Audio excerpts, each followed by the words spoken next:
Stop gou as jy 'n ouer is. Hou op scroll. Hierdie is belangrik. Matriek is klaar, Kersfees is hier, maar die vraag is, wat gebeur na Desember? Want werk is nie meer gewaarborg nie. Grade is nie 'n belofte nie.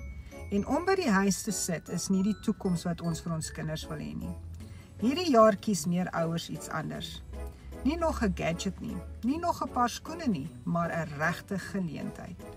Ek praat daarvan om jou kind toe te rus met digitale bemarkingsvaardighede en 'n aanlyn besigheidsfondasie wat hulle van enige plek af kan bou.